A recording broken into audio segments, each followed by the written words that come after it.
Over the past 75 years, more than 10,000 chemicals have entered our food supply, but the EU allows just 300 additives. At Thrive Market, we prioritize quality, banning over 1,000 ingredients found in conventional grocery stores. Our Healthy Swap scanner helps you find better versions of your pantry essentials without the junk, dyes, or fillers, and everything is delivered right to your doorstep. So shop at a grocery store that actually cares about your health at thrivemarket.com/getstarted for 30% off your first order and a free $60 gift.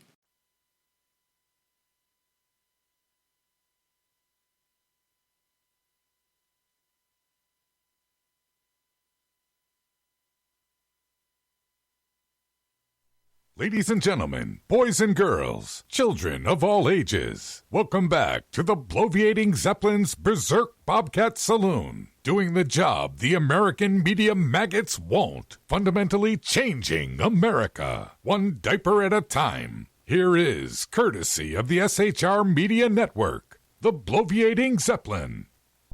I have come here to chew bubble gum and kick ass. And I'm all out of bubble.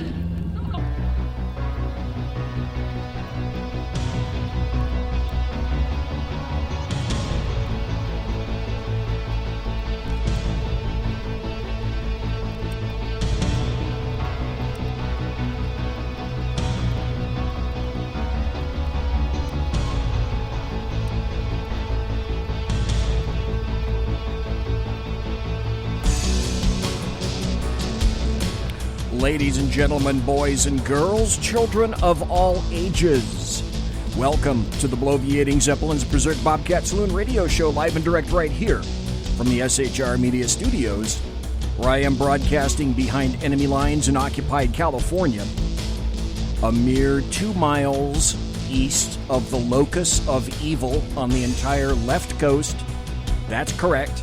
I'm talking about the Bill Mill, the Capitol building in Sacramento, California, spelled with a K, where late at night you can hear the squeals, the squalls of the death of common sense. And when I leave that door at 10:30 tonight, I will go outside and I will smell the terrible stench of sulfur and brimstone emanating from that evil building at 10th and L Street.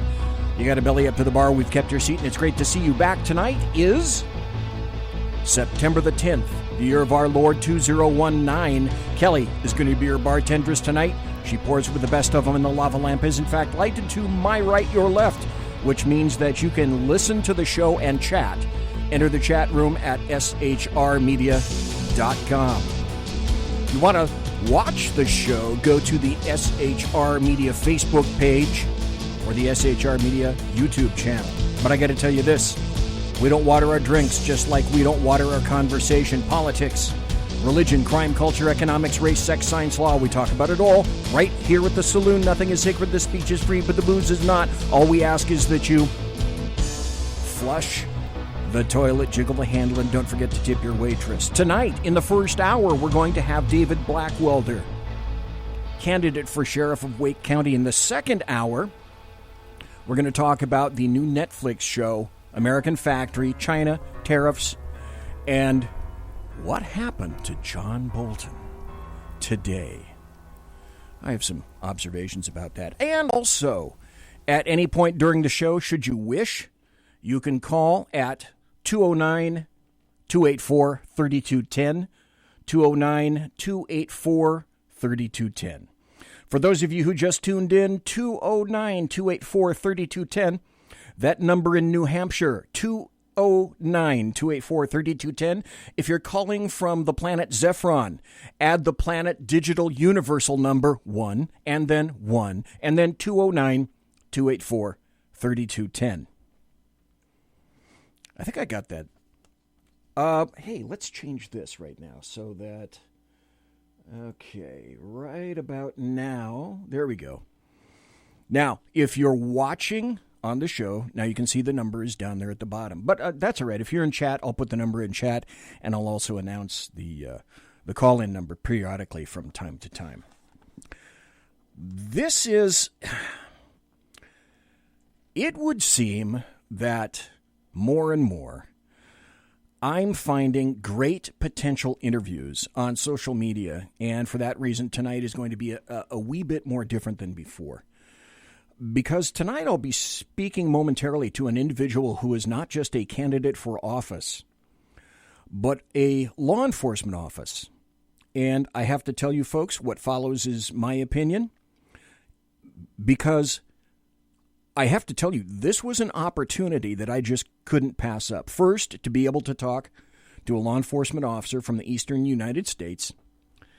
And then second, to talk to a person who is running for the position of sheriff in the eastern United States. And it's no secret, Jack Alexander was giving me poop tonight, or earlier on his show, that most of the people that I talk to happen to be from the East Coast. Okay, that's all right.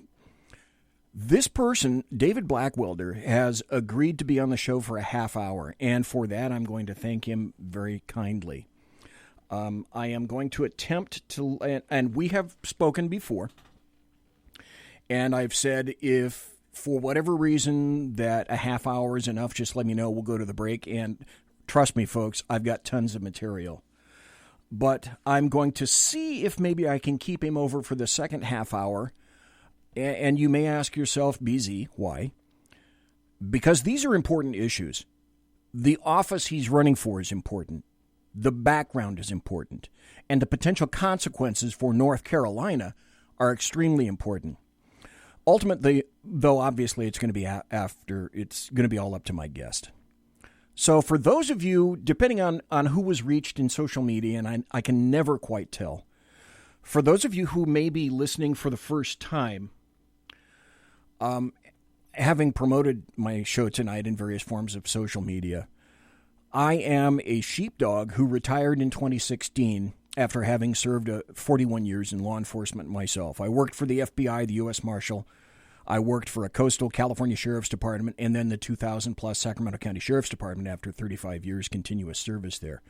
So I worked in corrections patrol as an FTO, a field training officer, a detective in theft, warrants, child abuse, robbery, and then homicide. And then as a sergeant, I worked in communications patrol. I was the departmental range master and the EVOC supervisor. And it's with this background, though, that's why I wanted to talk to my guest tonight, to talk about his candidacy for sheriff, law enforcement, the challenges that law enforcement face, and what he believes he can bring to the table, because this is about as serious an interview as I think I've conducted in quite some time, because the times are serious, the job is serious, the threshold of serious, and the future of America is serious. So over the past 75 years, more than 10,000 chemicals have entered our food supply, but the EU allows just 300 additives. At Thrive Market, we prioritize quality, banning over 1,000 ingredients found in conventional grocery stores. Our Healthy Swap scanner helps you find better versions of your pantry essentials without the junk, dyes, or fillers, and everything is delivered right to your doorstep. So shop at a grocery store that actually cares about your health at thrivemarket.com/get started for 30% off your first order and a free $60 gift. That's my cue to introduce my guest tonight, Officer David Blackwelder, who is running for the position of Sheriff of Wake County, North Carolina. Good evening, sir. Good evening. I appreciate you having me on. Thank you. Thank you kindly for taking the time to be on the show, and particularly in light of the fact that it's after 11 p.m. in North Carolina.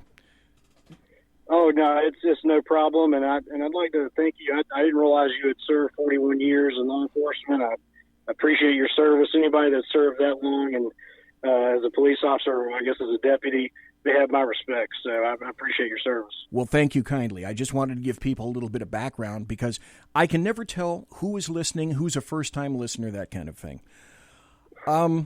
So we corresponded back and forth a bit on email, but I don't know you all that very well. So what I'd like to do is provide you the opportunity to kind of ameliorate that and let those listening to the show who may be potential voters get to know you a bit so that they can feel comfortable with voting for you. So, David Blackwelder, let me get this right out front right now. I'm conservative, and you appear to be conservative according to your social media, and that's part of my desire to get you on the show. So before we get into the issues, and there are many, I'd like to talk a little bit about your background, David Blackwelder. Where were you born, and where did you grow up? What was that like? I'm from Durham, which neighbors Wake County. I went to school there, and grew up there as a young child, and then moved it down to Cary, which is in Wake County, and just went to school there, and then left and went to college down at the beach, and then missed home and came back and settled in and had a family and decided.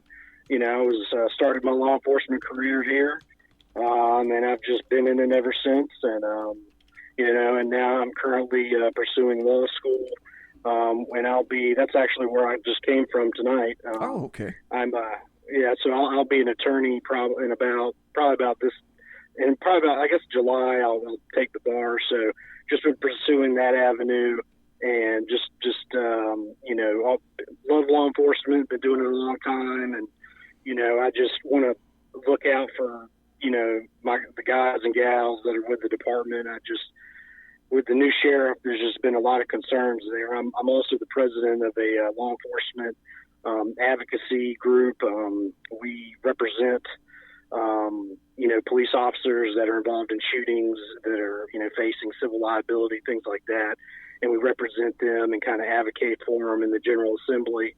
And basically, from the sheriff, when he came in, he fired or moved at least 40 people right off the bat.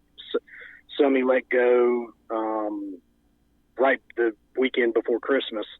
And, I just kind of just hearing the story.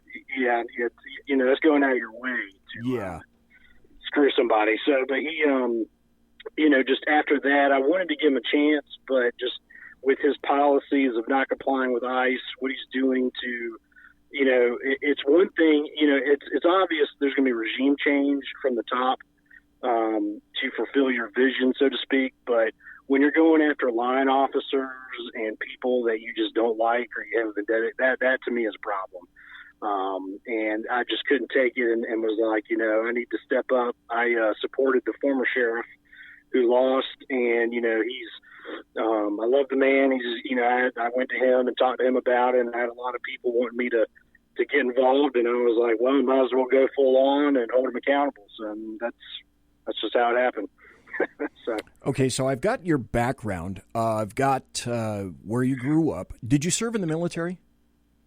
I did not. I was actually, it was kind of either that or law enforcement, and Okay. I decided to do law enforcement because my son was born, and I decided that I wanted to serve in some capacity, but I just figured I wanted to help my community. I believe in a lot of government being served on the local level, and I figured it would be a good way to help my community, so to speak. So I decided to do law enforcement instead. So, but I was almost about to join, but I decided to pursue law enforcement instead. So. Okay, so David Blackwelder, where was your academy, and when did you first what year did you first get into law enforcement? I did BLET, which is the basic law enforcement training, on my own. I went to a local community college and graduated, and then I basically got a job at the state capitol doing executive protection, and I started in 2010, and I've been in this ever since. So, and I did executive protection. I did patrol, did the whole gamut, the small town policing. I did the full gamut, working with the larger agencies up into being a school resource officer, and a lot of community policing. I believe in a lot of community policing and knowing who, the families and the people that you are serving. It's important to me to know their names and to, know what their issues are and what they want from their officers. Okay, for background, can you give us tell us a little bit about Wake County itself, demographics, what kind of county it is, where it's located, that sort of thing. A little bit of background. All right, it's the I guess you would call it the capital county because the state capital is Raleigh. Right. And that's kind of where it's, around, so to speak. And you have a lot of neighboring towns like Cary, Apex, Holly Springs, Knightdale, Wake Forest. You just have several different towns that surround Raleigh. The larger population, I would say, would be Cary and Raleigh out of all of those. And the population is changed from when I used to live here. We noticed, I guess, because Wake County's just been growing dramatically, and a lot of IT jobs and medical jobs have came here. So what we've noticed is a lot of people are moving from out of state here, and a lot of people are retiring here. A lot of people usually from up north will come down here to live because they can get a better deal for their house, and or they're seeking a job with the IT industry, things like that. Okay. Can you tell us a little bit about? So clearly, it's a significant county. Raleigh's an important city. So, can you tell us a little bit about the Wake County Sheriff's Office itself? Yes. Well, it's typical. They have the jail and patrol and serving domestic violence paperwork and things like that. And basically, I know for, like under Donnie Harrison was the former sheriff. Under him, okay. They had usually about 25 deputies on the road at a time per shift. And now, I guess with the new sheriff, they're down to about, I think they have 6 patrol in the county, which is like 1.1 million people, 1.1 million people or something like that. Holy crap. Yeah, it's a very large it's I believe we're either neck to neck with Charlotte or Mecklenburg, which Mecklenburg may have more, I believe, but we're very close. But we're well over 1 million people for both. So, and it's just a very, we used to be heavily a Republican area, and then I guess with the influx and a lot of the changes, it's more of a Democratic leaning area. A lot of people move here, or they don't really know, I guess, or not as involved, and they just by default they'll vote that way, or or maybe we just haven't reached them how we should, things like that. But just the whole dynamics are changing in the area, so it's very very interesting. My first thought when you said that was, okay, you guys must have taken the Wake County Sheriff's Office must have taken a massive budgetary hit to go from, say, 20 plus deputies available in patrol to roughly 6. Is that what happened? Well, basically, the current sheriff has fired, or what he'll do is he'll basically take your certification away, because you have to have if you're a sworn deputy, you have your law enforcement certification, or under a deputy, or through training and standards. Well, he would take that from you and put you in the jail and take your pay away from you and your certification. So basically, you would lose your retirement benefits for that section, and he would cut your pay. And so basically, a lot of people are leaving, or he's either firing a lot of people, so they're just so short on patrol that they just can't. Nobody, from what I'm gathering, nobody's really applying there. It's very difficult to, just from all the turmoil and everything that he's been doing, a lot of people won't even really apply there, so it's hard to even fill those spots. And a lot of what he's doing is promoting a lot of people that into positions, like he's creating positions, like I think one was like a sergeant over radios repair or something like Jesus. that.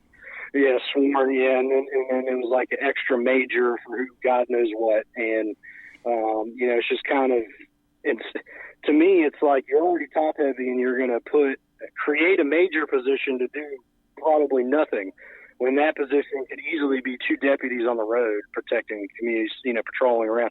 But he is not worried about that. He is more worried about, I guess, looking after his friends, or, or I don't know. At this point, I have no idea. I know the one big factor was that with what he's doing to the people that work under him, the lower line officers, and also he doesn't comply with ICE, which is a big issue. That's kind of we will get to that. Oh, trust me. Okay. Yes. Yeah. He it's just sad to see that, seeing the families, like there's got the guys and gals, or in particular, I'm not going to say names, but there's a deputy I know, he served over 20 years, faithfully. That's the only judge in law enforcement. He loved his job, and then he was fired. And, it's very difficult, as probably to be 20 years in an agency, have all that experience and get picked up somewhere when they can pick somebody up for way cheaper that's brand new in law enforcement, or, it's just very difficult for the transition. So a lot of people are having to take jobs outside of law enforcement, unfortunately, or they're going to agencies outside of the county. Okay. I was remiss in doing this, and folks, I want to let you know we're speaking to David Blackwelder, and he is a candidate for Wake County Sheriff in North Carolina, in Raleigh, North Carolina. You can find him at Wake, all one word, wakecountysheriff.com, wakecountysheriff.com. If you want to contribute, donate, volunteer, you can go right there. If you go to his site, it'll tell you about him. It'll give you news. It'll illustrate the various issues. There's a photo gallery there. You can contribute if you want to go to, if you happen to be on Twitter. He is on Twitter at Police Wake, capital P, Police, capital W, Wake, and you can follow him there. So David Blackwelder, I found your sheriff. His name is Gerald Baker.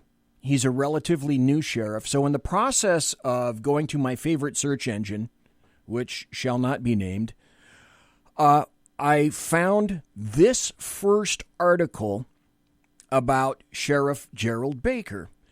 And my first inclination, my first thought was something similar to, are you kidding me? Folks, let me tell you what I'm talking about. This is an article that I discovered from Blue Lives Matter. The article is, Wake County Sheriff bans officers from wearing sunglasses in public. So you're a relatively new sheriff. You're the new person in town. You're going to hopefully change things for the better in Wake County. And this is your priority.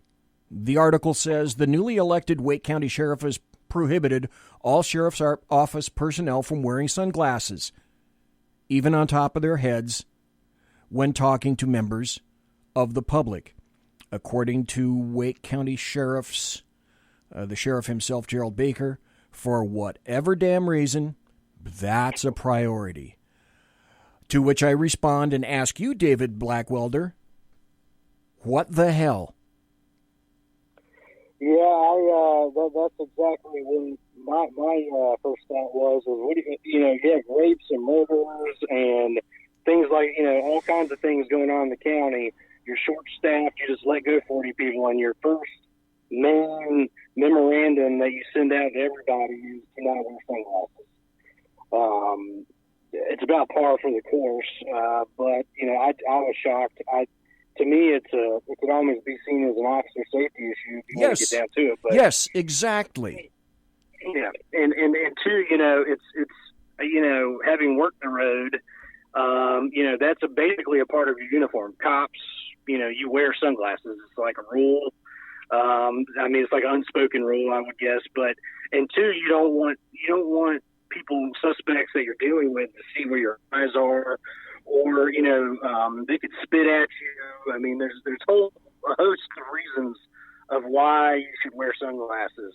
And for some reason, whether it's his ideology or whatever, or a power move or whatever it is, he decided to, make it where the officers cannot wear sunglasses.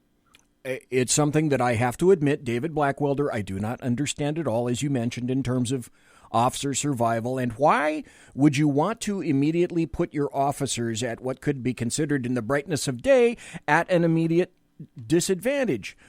I don't get that. I don't get that at all. So I'll tell you what, let's go back a little bit. Was there maybe there was an issue or a series of issues, I guess, was there a central point or an item that motivated you to run for sheriff of Wake County, North Carolina? Well, I had a lot of people approach me about it, and, it's something I've always, deep down wanted to do, and two, I helped the former sheriff try and win. I worked really hard for him. I was hoping he would have made it out, just for the sake of the citizens here in Wake County. But he was a good sheriff, and I respect him, and I just hate this. I hated to see him lose to what obviously this sheriff is doing. He's basically destroying everything that has been built up in that agency. We were the capital city agency. The sheriff's department there was kind of looked to in the state as being one of the top agencies, and now it's almost like a laughingstock. Okay. Again, let's go back in your history, your personal history, just a bit. Can you tell us about your training, education, and experience as a law enforcement officer? You hit some of it, but can you tell us maybe a little bit more about yourself in that regard? Absolutely. Yeah. Well, I have a bachelor's degree in criminal justice, a master's degree in public administration. I'll soon have my Juris Doctorate. I have my advanced law enforcement training certificate, which in North Carolina you have to have I think I have well over 300 hours of training, and I did stuff when I guess they have the FBI active shooter training, things like that. I've worked everything from mainly patrol has been the bread and butter, the staple of law enforcement. Right. But then I, transitioned into school resource officer, did that, enjoyed it for a while. And, I enjoyed working with the kids and, helping them, because that's a very important time. I'm very passionate about criminal justice reform and trying to help people. And I figured when they're young, they're at that stage in life where they can go either way, and it's good to point them in the right direction. But basically, I did, helped investigations, do work with drugs, kicked in doors,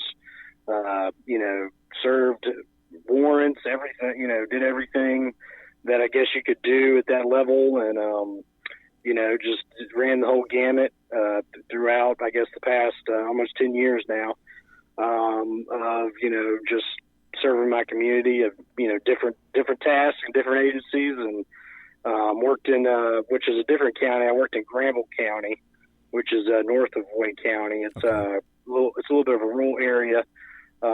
Did a lot of different policing there as well, and it's just did the whole gamut. It's been very rewarding, and sometimes it can be very challenging and have a lot of issues. But at the same time, you just look back at why you're doing this and why you truly want to serve. We'll get to Sheriff Gerald Baker in a moment. One of the people in the chat room said or asked, so is it your intent to enhance the manpower issue, I guess, in patrol if you're elected? Absolutely. That would be one of the things I would do. They're responsible to all the sheriff on to any my Freedom of Information Act request or to the news, to my knowledge, but because I've been requesting what the current staffing levels are. I only go off of what is given to me, but that is, to me, just the response time alone. If you have 6 people manning the county, which takes, with traffic, an hour to drive across, with over 1 million people, and you only have 6 deputies out there patrolling the county, that is not safe for the officer, and it's not safe for the people. And that needs to be changed immediately. And on top of that, too, you did away with the senior well check program, which served our seniors. And to me, you need the deputies out there to check on people like that and to make sure they're doing okay. And it's just astonishing to me that he's okay with having that small amount of patrol deputies on the road. When you told me that, I understand staffing levels. I understand budgets. I've had to work with them for years and years. I understand how it's cyclical. They go up, they go down, etc. But such an astounding slash like that, because the patrol folks are the first means and manner and fashion in which people form opinions about your department. And if you can't respond to a person's call for service, their opinion of your department plummets markedly. We got to go to a break. I'm talking to David Blackwelder. The first half hour is gone. David Blackwelder, would you mind hanging around after the break and coming back, sir? Oh, absolutely. I'll come. I'll wait. I appreciate it. I'll stay on. Okay, great. Thank you very much. Folks, David Blackwelder is running for sheriff of Wake County in North Carolina. When we come back after the break, we'll be talking to him. I've got so many questions. Well, the first question I'm going to come back with is I want to talk about the current sheriff and find out what's his issue, what are his problems, and I have a question in my brain. Is this man a leader? Those are the questions I'm going to be coming back with immediately. I'm BZ, the Bloviating Zeppelin. You're listening to me right here, live and direct from the SHR Media studios, and you're in the saloon. Conservative media done right. You're listening to the SHR Media Network.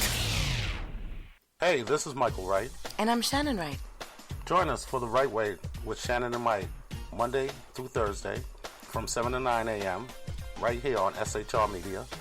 Why are they joining us? For fun things like sports, politics. Oh, maybe some news and entertainment? And all kinds of other things. Money and recipes and events, all kinds of stuff. Yeah, so join us Monday through Thursday, 7 to 9 a.m. here on shrmedia.com.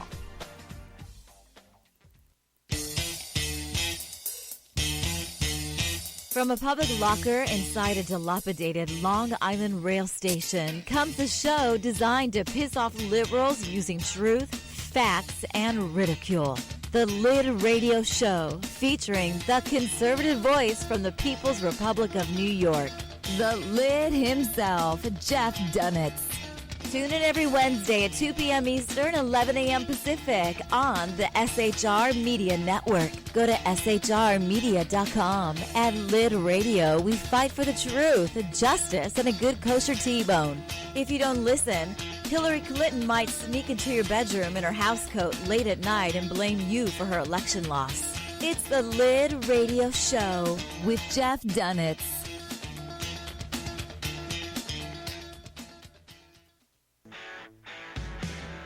Hey girls, Carry Girl Gear is here. More and more women every day are concealed carrying, participating in competitive shooting, and getting firearms training. It's not a boys' club anymore, and we don't have to shop in their stores anymore either. Finally, a cool and unique clothing line just for women. Dope tees and hats for the patriotic concealed carry and 2A girl. So what are you waiting for? Go check out carrygirlgear.com today. It's your business diva here, Melanie Collette. I am inviting you to a front row seat as I discuss some of the most intriguing details of wealth and finance with today's movers and shakers in the world of business. Listen in and discover financial truths on a global, domestic, and household scale. Uncover topics that will impact your wallet today and in the future. Money Talk with Melanie airs Monday through Friday, 5 p.m. East, 2 p.m. West, right here on SHR Media and High Plains Pundit Talk Radio. You can't afford to miss it.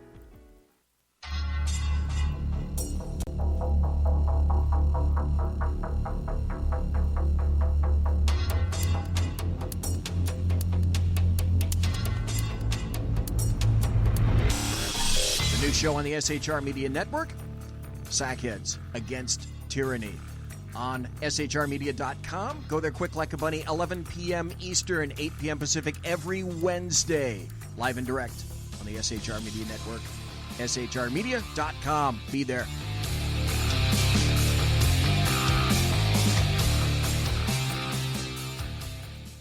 For 50 years, I've seen the American people blinded by corrupt politicians, a lapdog media, and deceptive Islam. The one thing the elites fear is one man with a cane. I'm Dave Milner. Join me through Spreaker, iTunes, and SoundCloud, through SHR Media and the Western Free Radio Network, for half a century of experienced perspective on political and social issues, weekly on The Unpleasant Blind Guy. And catch me on Jeff Mitchell's EDL Radio on blogtalkradio.com.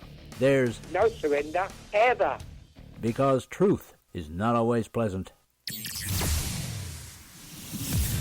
Broadcasting behind enemy lines in occupied California, a mere 2 miles from the state capital, the bloviating Zeppelin's Berserk Bobcat Saloon radio show can be heard every Tuesday and Thursday night at 8 p.m. Pacific and 11 p.m. Eastern, only on the SHR Media Network. Go to shrmedia.com to listen. You can also watch on the SHR Media Facebook page and the SHR Media YouTube channel. No goldfish were abused in the making of this ad.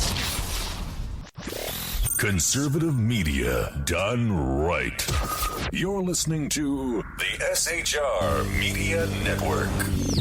Ladies and gentlemen, boys and girls, children of all ages, thanks for listening to the bloviating Zeppelin's Berserk Bobcat Saloon radio show, where I am broadcasting behind enemy lines in occupied California, direct from the sumptuous, palatial, and resplendent SHR Media Studios, and it's an actual studio. It's not my basement. It's not in an extra room where we keep the washer and dryer. No, it's an actual studio that we rent and we pay money for, etc., etc.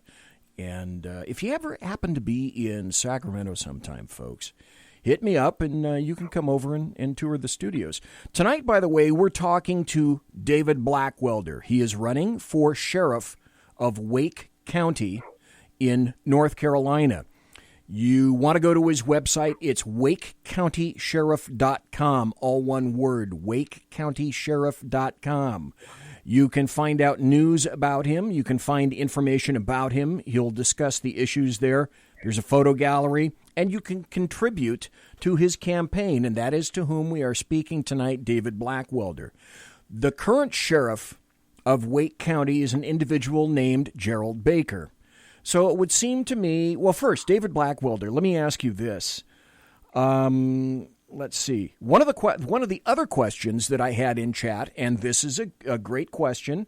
Dave Milner in chat said, okay, so in that county, where did the dollars that used to pay for those 14 deputies, where did that money go?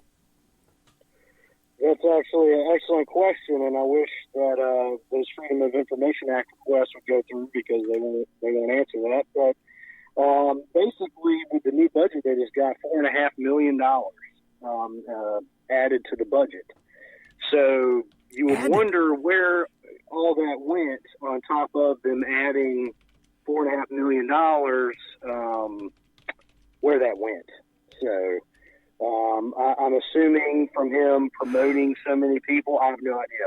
There's no way to be for certain where it's going or what it's doing or what he's doing with it. I'm sure it's somewhere in the budget, but it's very difficult to get your hands on a copy of what the actual budget is. But it is for certain. It is public record. They did vote on it. He got $4.5 million increase. David. Okay, David Blackwelder, I'm a little bit at a loss for words. You've added millions of dollars to the Wake County Sheriff's budget, and yet you've cut the number of persons who respond to calls for service, 911 calls, and they've been cut in less than half, roughly 20 deputies to about 6. That is stultifyingly, brain-glazingly, amazingly either stupid or corrupt, or maybe I'm not seeing the big picture. I don't know the man myself, But the first thing it makes me wonder is, in terms of the current sheriff, Gerald Baker, is this guy a leader? Does he have a leadership style? Because from what you're telling me, the last thing he is transparent.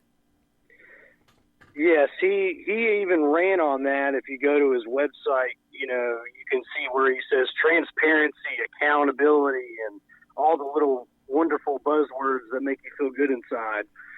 He is basically the opposite of that.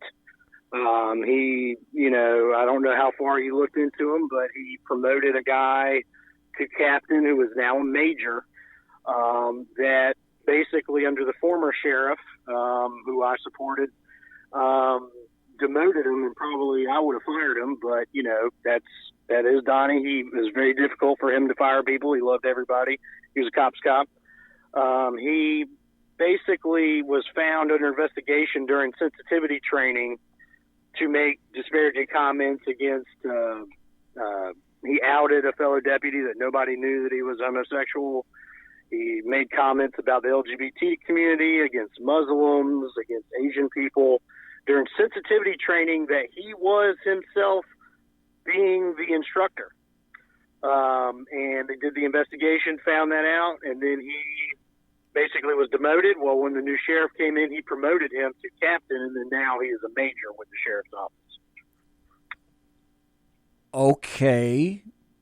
Yeah. That's, again, one of those things where if you're watching on video right now, this is, I'm giving everybody on video right now what I call the CPL. That's my canine puzzlement face, where after hearing that, and because David Blackwelder, you've seen that in every dog that you've probably owned, the CPL, the canine puzzlement face is this tilted sideways. And it makes me wonder, what is, I'm at a loss for words. What is Sheriff Baker thinking? I don't know. I would want to know too, because it's what he's doing is completely opposite of everything that I've ever learned to do or inspired to do. I don't know. I don't even know if I don't know if he was counting on that he wasn't going to win or what it is, but he is basically just taking down everything that has been built up over the past 20 years. I mean, he's basically taken, like the former sheriff probably took 3 steps forward. Now they've taken like 5 steps back. And, as far as being a leader, you hear all kinds of stories and things like that, but he is very rarely will come out and speak to the media or will come out and do things. I think it's more of he has, his people that he's appointed to kind of carry out things for him. I know he has a driver that drives him around in his patrol, it's a Suburban that he got. Has him drive him around. God. Yeah, I would never do that. So that's a campaign promise right there. I would not have a driver. Okay, now that leads to a very interesting question. Actually, my next question. So, David Blackwelder, let's say that you've just been elected sheriff of Wake County in North Carolina. It's day one. What would be one of your first priorities on day one? It would be probably deputizing a lot of people that should have never have been let go, first of all. Second of all, it would be reevaluating and seeing what he has done to the department and what is. I'm sure it's going to take a while to fix a lot of things, but it's going to be mainly reevaluating, see where the needs are, getting a lot of deputies back and get the hiring process going, and restarting the senior well check program, cooperating with ICE. There's a whole host of things that will happen day one that should be in place now that it just boggles me why he doesn't do any of those things. So, is there something that you think really resonates very well in the Wake County Sheriff's Office that at first blush you think, okay, I'm keeping this. I like this. I'm going to keep this? Well, I do like that he has created a community policing unit. They have been very proactive in the Hispanic community and in a lot of different areas that, I feel like they didn't have that in place, and I feel like that is a good thing. I would keep that, okay, if not enhance it. But other than that, it would kind of be a reverse of pretty much a lot of everything else almost. He got rid of the emergency response team in the jail. So that would need to come back. What? The senior. What? Yeah, there was I think 5 or 4 detention officers were sent to the hospital from a combative inmate after he got rid of the emergency response team. Imagine that. So that needs to change. I would like to see the detention staff getting more money, pay increases, and beef up patrol, and just kind of. I'd like to also have a different policing style as well, kind of meshing the police deputy situation of, I want people hanging out in businesses. I want people, going to these, going to community meetings, and, also definitely patrol is important. You got to do some enforcement. Yes. To my knowledge, now they can't because they're so short-staffed. So. Okay. What do you think is one of the biggest things that you would, maybe not immediately, but perhaps over time, what might one of the things be, or perhaps even a couple of things be, that you would look to improve upon in the Wake County Sheriff's Office? What I would like to do, and I have my disagreements with the new Mecklenburg sheriff, that he doesn't cooperate with ICE. However, I do like what he is doing as far as the reforms of holding job fairs at the jail. Okay. And basically, I do like that he is setting them up to potentially have work when they leave there. I think that is very important, or even giving them a skill or trade, or even high school diploma. I think that what I've seen, it's always dealing with the same. They're unfortunately trapped in the system. Let's give them an opportunity to get out of the system. For instead of them being a burden on society, let them become a taxpayer. Let them come out of poverty and change their families' lives. And I just want to put them in that position. So I do like that aspect of it, but I do not like the other factors of him not helping the senior citizens, or putting officers and being that short staff is dangerous on the staff. Yes. And also the community. And that is very important to me, is to have protection. That is what we took an oath to do. And I feel like he's not fulfilling that at this time. Is there anything that occurs or is done, functions now, that you think you would either want to maybe minimize or eliminate in the Wake County Sheriff's Office? Anything that comes to mind in that regard? Definitely, I would want to reevaluate the. I feel like when we're talking about him creating all these upper level, top heavy positions, I don't know if you've ever seen the movie Office Space. Yes. But we always joke about that as the officers of, you have 6 bosses that really don't do anything. That would be the type of situation where I would want to reevaluate that, because to me, you need more lower level people to do their job and actually believe in what they're doing and know they're going to do a good job, and actually back your deputies or officers. And I just feel like that you don't want to. It's never a good situation when you have 6 different bosses that most of them, half of them probably don't even know what they're doing, and you have to answer to each one of them and have your TPS reports ready. That is something that would change.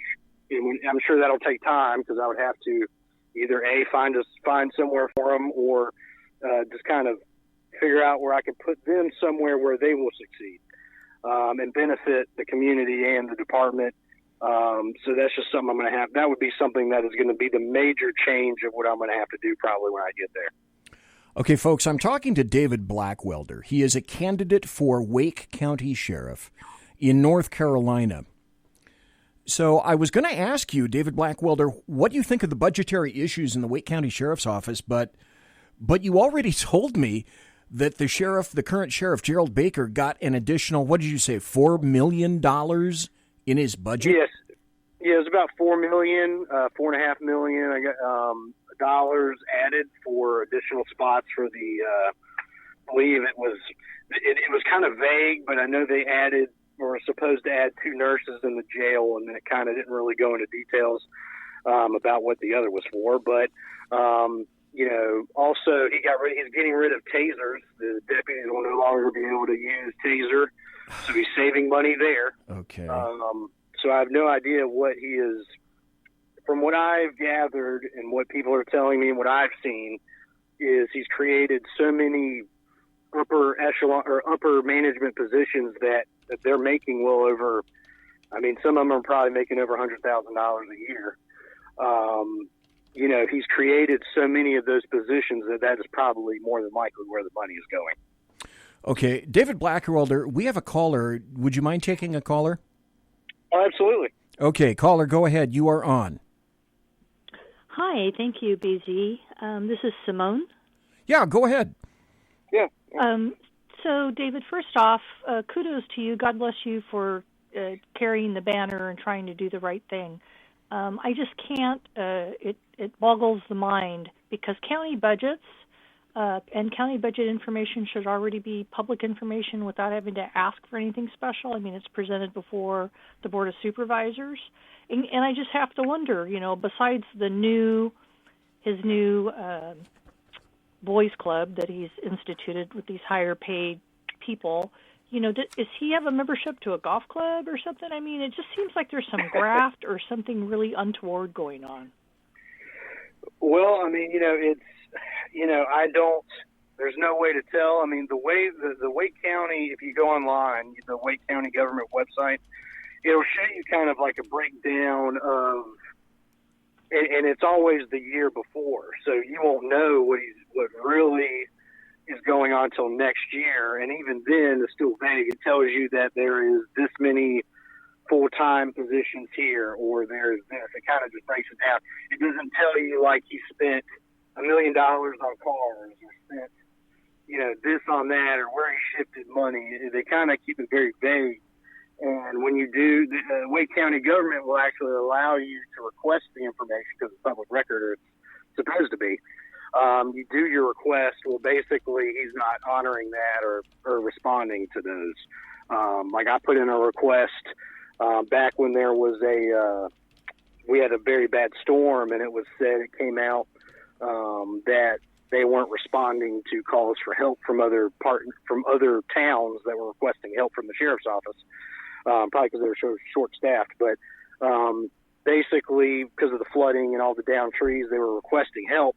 And I wanted the call logs for that day. I wanted to know how many deputies were on the road, how the dispositions of those calls, things like that. I wanted to know staffing levels of the year before. Yes. And I'm still waiting for that. It's been probably 2 months, 3 months now, so I'm probably not going to get it. But just things like that. Another request, when you'll ask about the budget, you'll ask about what the staffing levels are now, will not respond. So it's kind of, and two, another issue is, I don't know if you're from Wake County or not, but all of the Wake County Commission is completely controlled by Democrats. So they're probably going to look out for them, I would imagine. I mean, I don't know. I mean, I have a lot of friends that are, or colleagues, I guess you could say, that are Democrats or on the board. I mean, but at the end of the day, are they going to help me, who's a Republican, or help him that's a Democrat, at the end of the day? So it's just one of those things, unfortunately. Well, hopefully your campaign should be based on public safety. And, I mean, I know there's politics involved in the Democrats and Republicans, but I think if you take your views to the people, everybody wants to be safe. Everybody pays taxes, and when people call 911 or whatever, they're expecting someone with a uniform to come help them. They're not expecting to see all these fat, dumb, happy guys, off at a country club slapping each other on the back. Yeah, exactly. Yeah, they don't, and I think a lot of people have lost faith, unfortunately, in the current sheriff's office because the whole ICE situation, and he's released people that have molested children or I guess indecent liberties with a child, things like that, and a lot of people are very upset about that because I guess they didn't really understand that was what he was going to do.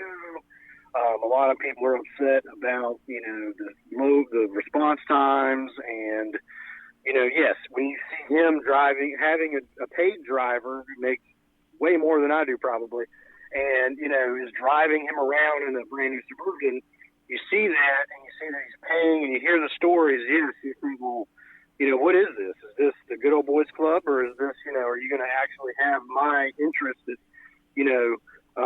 the end of the day, are you going to serve the community, or are you serving yourself? I think if you, I'm sure you have a campaign manager and all that, but I think if you just reach out to the people, just like Trump reached out to the people, and just hit them with the facts. Here's what this guy's doing. You're running a public safety campaign, and then everything that you've just shared with me is an anti-public safety thing. Letting bad guys go, taking officers off the street and putting them behind desks. That's not what the world is about. Oh, no, and that's why I made my campaign slogan is public safety over politics. I'm putting what is right, and what's right is right, and even if it's something that I'm a Republican, I've always voted Republican, I've always worked with other, but I do have friends that are Democrats, and I will go and talk with them, and we may disagree on things, but hey, let's say, I always put it this way. We may disagree on 20%. Let's work with the 80. Okay, let's finally compromise and come together and do what's best for the people, protect the citizens. But hey, I understand you have needs in the community. You want to see things done. You have to serve all people. Let's get it done. Let's do it. I'm here to do that. I'm here to work on both sides. I need to be almost like a judge and be in part. You can't have so much be a partisan in that area. You got to serve everybody. So I think just working. Do you have a campaign donation website? Are you selling buttons and T-shirts? Because I feel like I want to help you somehow. Well, just if you go to WakeCountySheriff.com, you can just click on the contribute button, and it'll pull up, and you can just put in anything there, and I appreciate it. You're more than welcome. Don't give up. You're fighting the good fight. Don't give up. We got to spread the word, because when you get held up, or when you get your purse stolen, or you get knocked over, or whatever, some crime happens to you. If I'm being accosted, if I'm a victim, I'm not going to say to the bad guy, are you Democrat or Republican? I want the cops there now. I want the cops driving by as the guy is accosting me. And that's not going to happen if you only have, two guys and it's your turn to hold the bullet for the whole county.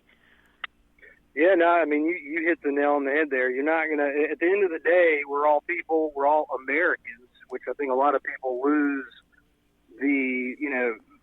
that idea that we're all, at the end of the day, we're on the same team, Team America, okay? Let's, like you said, you're not going to go there, hey, what party are you in? Are you sure?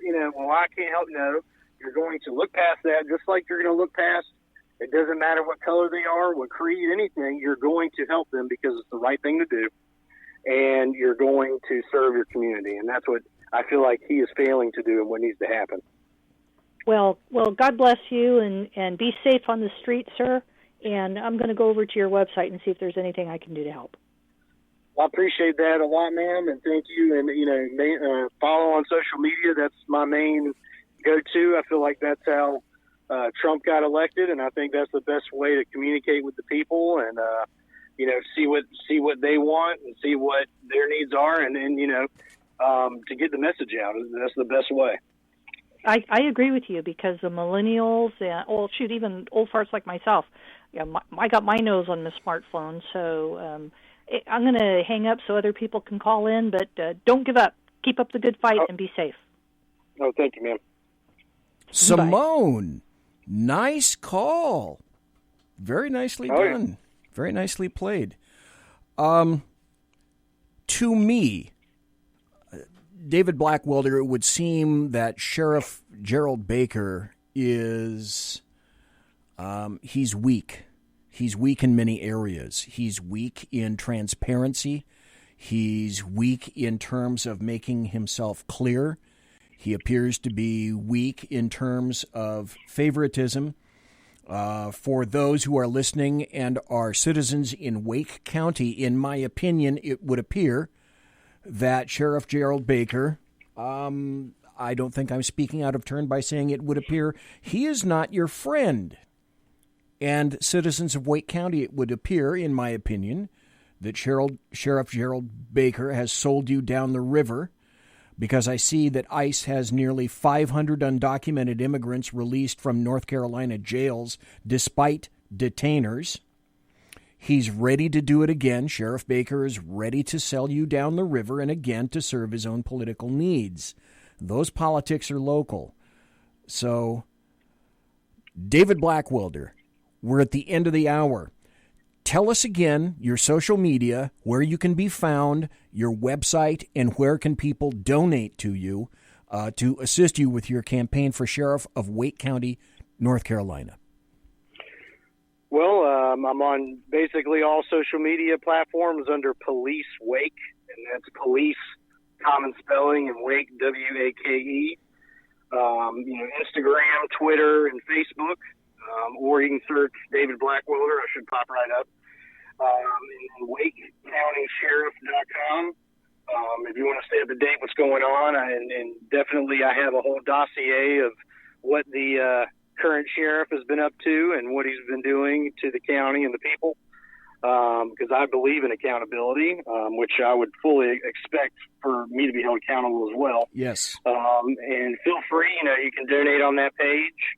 Or if you wanted to send in a personal check, I have my P.O. Box number on there, but mainly we just do it through online, and that would be a blessing if, anything that anybody can give, even if it's a $10 donation or even a recurring $5 donation, I'm more than welcome to accept it. We're going to need everything we can get to get him out of there.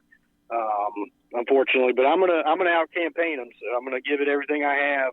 There's a lot on the line for the people to me, it's very important to get him out of there. David Blackwelder, when is the election? It's going to be, you may think it's funny, but it's 2022. Okay. So I'm going to be campaigning for 3 years. Nothing wrong with that. Nothing wrong with starting now. Yeah, got to get out there because of, the former sheriff recommended that I get out now because, name recognition and to have, to reach 1 million people is very difficult, even with social media. And two, I'm going to let him know and everybody else know. I'm going to make it well known what he is doing and what needs to change and just do the best I can to serve the people and the officers that have been let go, and it needs to be brought to light, and the battle needs to be fought. So, and I'm going to do it. So, okay, David Blackwelder, thank you very much for your time. When you get elected sheriff in 2022, I expect a phone call back here, and I expect you to be on the show, sir. Oh, absolutely, yeah. You have that's a campaign promise right there. I appreciate it. David Blackwelder, folks, you can go to WakeCountySheriff.com. WakeCountySheriff.com. You can go there, find out all about David Blackwelder. You can donate, etc. David Blackwelder, thank you very much for staying up so late to be here in the saloon. Thank you for being here tonight. Thanks for answering questions. And so, David Blackwelder, sir, God bless. Take care and be safe. Oh, thank you so much for having me on. I appreciate it, sir. Thank you. Folks, David Blackwelder, what a great interview. Yeah, I held him over for the entire hour. That's the magic of BZ.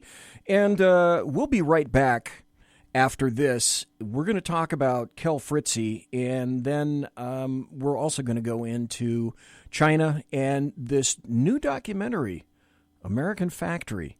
What is that? Conservative media done right. You're listening to the SHR Media Network. Hey, this is Michael Wright. And I'm Shannon Wright. Join us for The Right Way with Shannon and Mike, Monday through Thursday from 7 to 9 a.m. right here on SHR Media. Why are they joining us? For fun things like sports, politics. Oh, maybe some news and entertainment? And all kinds of other things. Money and recipes and events, all kinds of stuff. Yeah, so join us Monday through Thursday, 7 to 9 a.m. here on SHRmedia.com.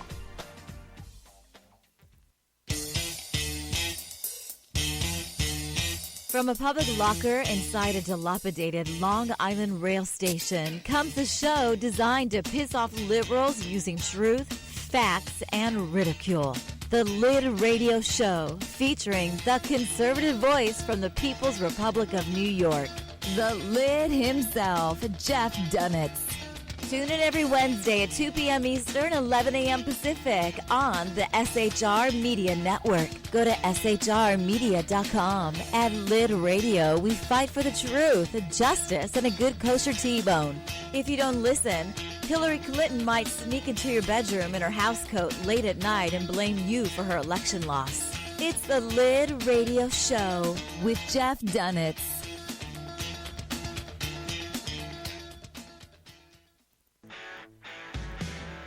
Hey girls, Carry Girl Gear is here. More and more women every day are concealed carrying, participating in competitive shooting, and getting firearms training. It's not a boys' club anymore, and we don't have to shop in their stores anymore either. Finally, a cool and unique clothing line just for women. Dope tees and hats for the patriotic concealed carry and 2A girl. So what are you waiting for? Go check out carrygirlgear.com today. It's your business diva here, Melanie Collette. I am inviting you to a front row seat as I discuss some of the most intriguing details of wealth and finance with today's movers and shakers in the world of business. Listen in and discover financial truths on a global, domestic, and household scale. Uncover topics that will impact your wallet today and in the future. Money Talk with Melanie airs Monday through Friday, 5 p.m. East, 2 p.m. West, right here on SHR Media and High Plains Pundit Talk Radio. You can't afford to miss it.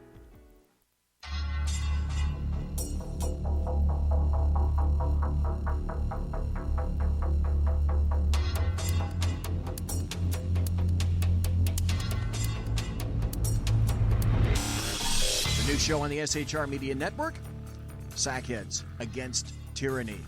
On shrmedia.com. Go there quick like a bunny, 11 p.m. Eastern, 8 p.m. Pacific, every Wednesday. Live and direct on the SHR Media Network. shrmedia.com. Be there.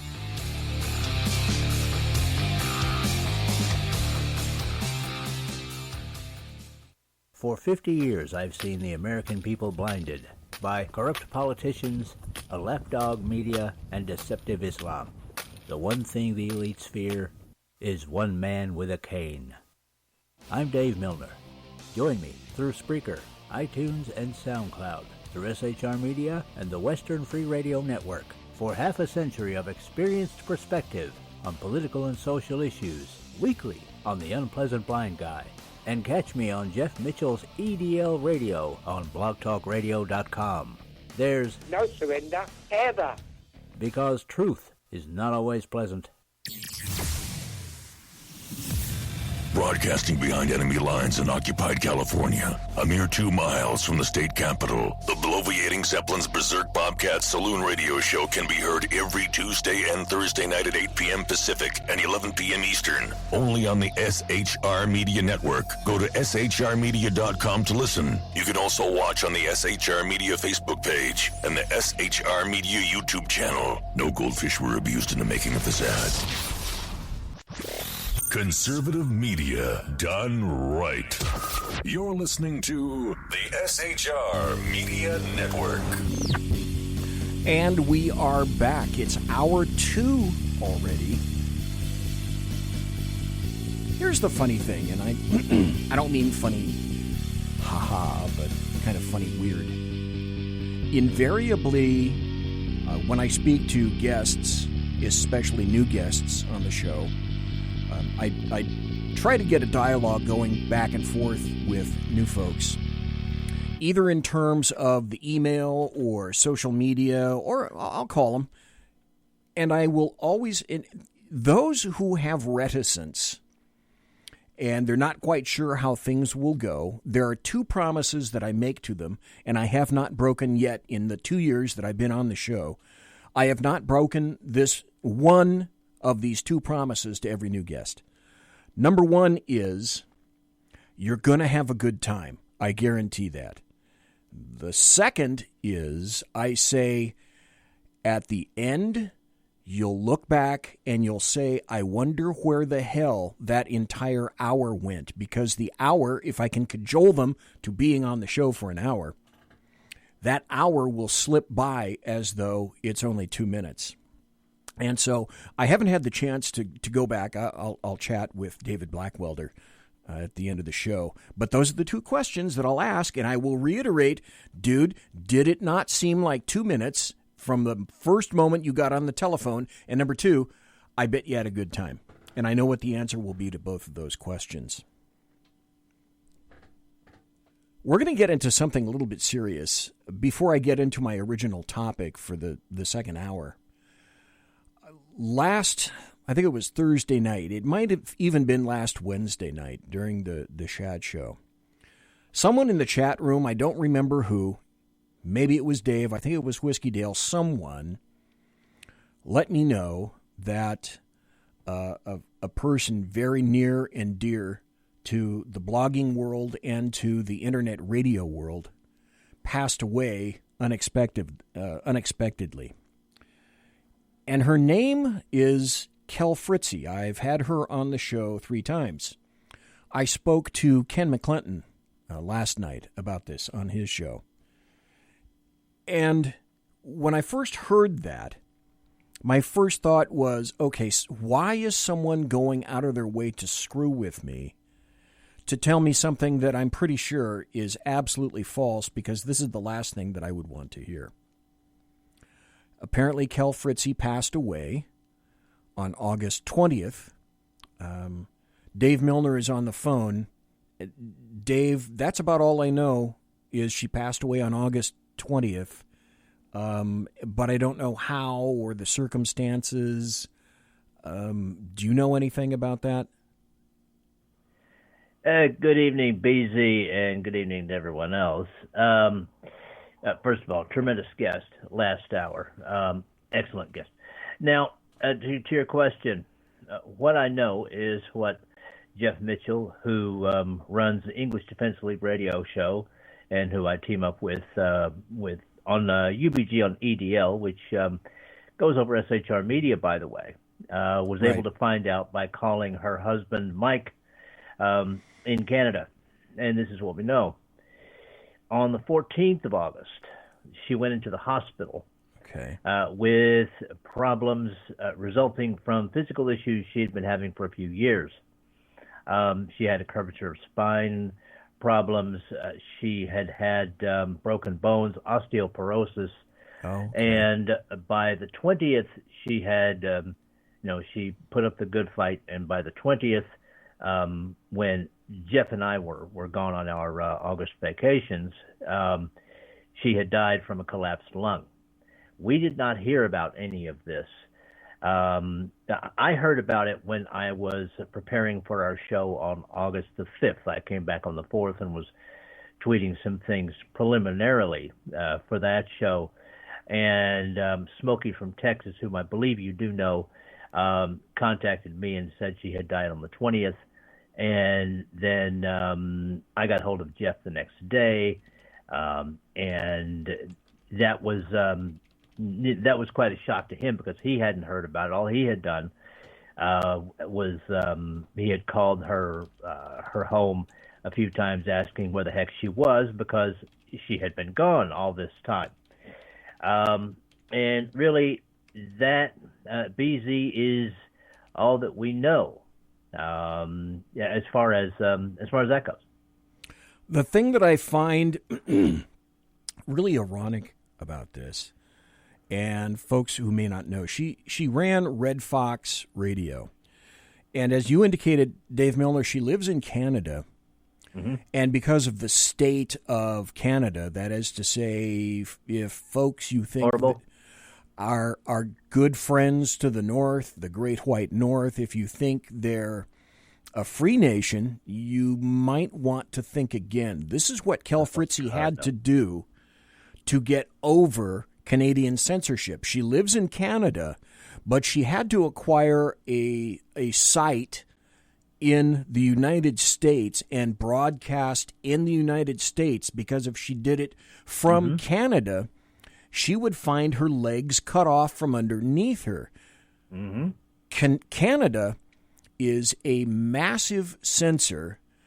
Ask Mark Stein. He was taken to task from some insane leftist board because he wrote an article that, for whatever reason, the Canadians didn't care for. Massive leftists, as they are, thanks Trudeau, etc.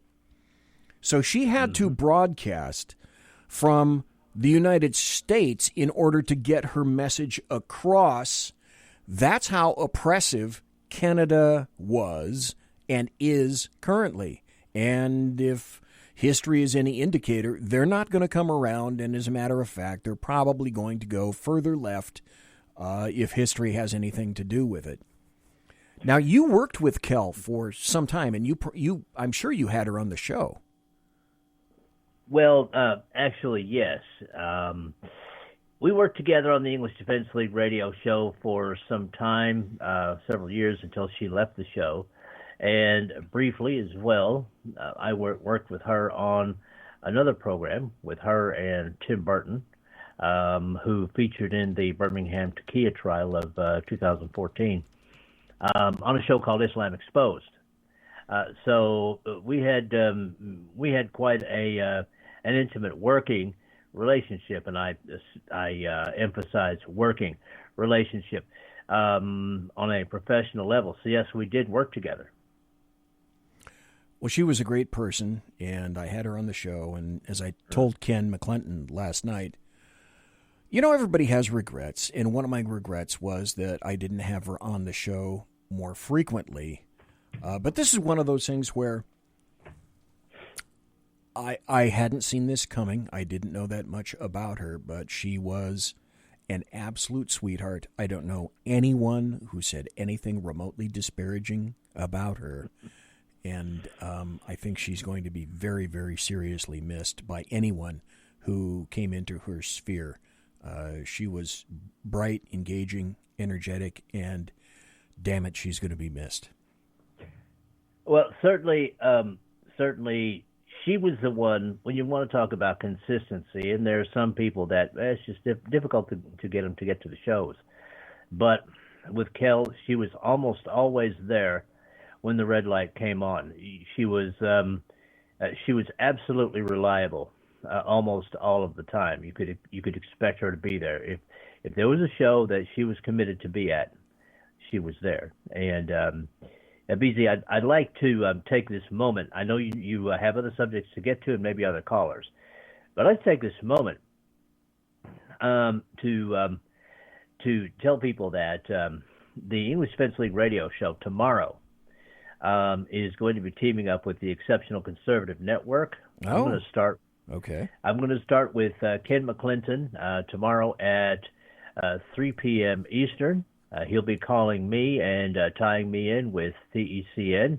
We'll be talking about 9/11, and then from there we will begin the English Defense League radio show at 3:30 p.m. Eastern, and we will be remembering 9/11. And some of the first responders and heroes that you don't often get to hear about. I think this will be a hopefully unique look back at some of these people who, in a sense, some of them really did, and in a sense, others ran toward danger. And just a respectful show, and I hope people will join us on Blog Talk Radio. I will share once again the show page in your chat there, and I want to thank you for the opportunity of talking about that as as we finished, as we remember Kel Fritzie. I think I will say this also, Mark, before I let you go, she could put together a tribute show like no other. I do my best, and I know you do very well. But she was born to do stuff like that on the production end. All you had to do was just let her go, and she could do that. So she was in a working environment. She was almost always a consummate professional. That's one thing that Ken told me last night that I wasn't aware of, is apparently she was responsible for the production of not just her show, but a number of other people as well, and that she excelled at that, as you indicate. Mm-hmm. The English Defense League radio show.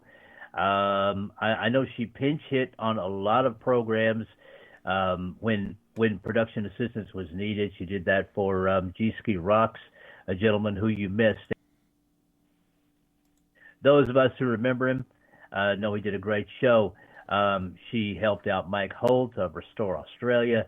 And in 2016, I know that SHR Media had its election night special. Yes, we did. We had an election night special as well because, I needed someplace to go, and I don't know whether it was my idea or Kel's, but this is how well you could work with her when you could work with her and get things meshed in. We had our 2016 election special. We did pretty well, and we had people from Australia, Canada, the United States.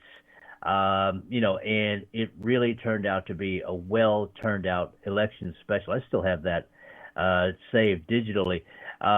There were times, most of the time, almost all the time, in fact, I was proud of the stuff that I was able to do with her as part of the team.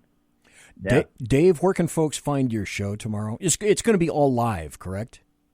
Oh, yes, sir. It will be live, yes. Okay, so where can folks find it? Okay. You can just use DuckDuckGo and look for the Exceptional Conservative Network. You should be able to find it there. That's where we'll be starting at 3 p.m. Eastern. And then look at Blog Talk Radio. You're going to want to find the English Defense League radio show. Okay. It will be there starting at 3:30 p.m.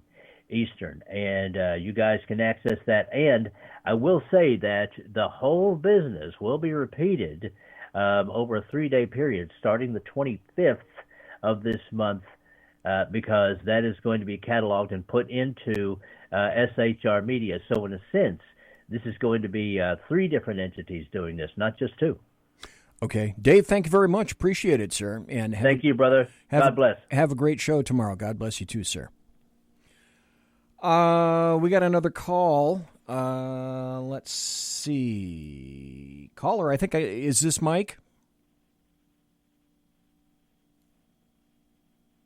Mike, is this you? It is me, Beezy. As I recall, I am the one that put into the chat room, I believe it was either on Tuesday or Wednesday of last week that Kel had passed on. Yeah. Did you know Kel? Yeah, I knew Kel. I knew Kel from her Red Fox show. I knew Kel from other places as well, and she's been a producer on this thing called Cross Canada News on YouTube. Okay. So yeah, I knew her from other places, and I knew her from another friend of mine called BZ. Not BZ, RZ. Okay. She'd been on his show for a while, and I'd heard about it on another show, radio, from a friend of mine called Suzette, who knew her very well as well. So, okay. Yeah, All righty. Well, thanks for it was sad when we heard, and the people were all surprised. We knew she was having her problems, but we thought she was going to find a way to get, to come over that, get over that. Yeah, Mike, thanks for giving me that information. I appreciate it. When I first read it in the chat room, I thought, I didn't recognize that it was you because the chat scroll occurs quickly, but I thought, no, that can't be true. I mean, to me, she seemed way, way, way too young. But what do they say? What did Billy Joel say? Only the good die young. But I'm still here. So thanks, Mike. That's the thing. You look at her; she's only I'm only in my late 40s. She's only just maybe 10 years older than me, maybe 54, 55. You know, so like it's good. The good die young, which is a sad thing to say, but again, it just happens that way. And of course, it all goes back to that whole thing with if you want to end up like Cal, well, bring that socialized medicine down here, you know. Oh, God, that's a story for another day. All right, I got another caller. Yeah. Thanks, Mike. I appreciate it. And, okay, I didn't see that coming. Thank you, Mike. And I believe that we do have another caller that I'm not familiar with. Caller, go ahead. You're not familiar with Agent AK? With who? Oh, okay, all right. Then is this WD or is this Alaskan? This is the far north guy. Alaskan, okay. Yeah. All righty. Well, good to see you. Good to hear you. What is up with you, sir? I was gonna, and because I was walking around and I couldn't. I had the on hold music. I don't know what Mike has said, but in regards to Cal, she was on Global Patriot Radio on Blog Talk, and today they did a tribute show. And okay. I'm hoping to be able to get over there before I get off. I've been and I will try and get the link for that so you can go back and listen to it as I'm going to have to as podcast. Okay. You sound Alaskan, by the way, like you're about 75 feet away from your telephone.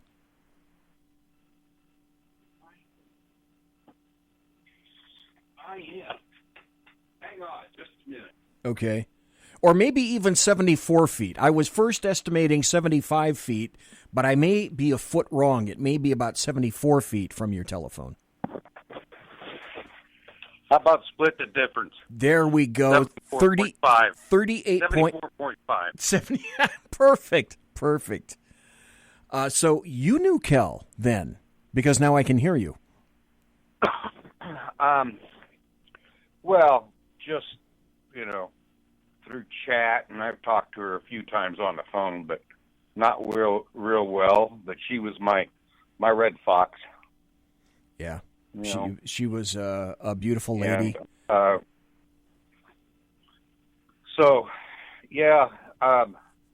like I said, I didn't get to, because of things going on around here, and it's 4 hours different and stuff. I missed the tribute show that I definitely wanted to be at, but I'm going to go out and get the link, and I'll drop it in chat for everybody. I'll tell you what. Yes, sir. That would be really appreciated if you could find that and put it in there. After the show, hell, I'll go over there and I'll go listen to it. I would love to listen to it, and I would love to have you do that. I'm presently looking for the and but I will get that link into the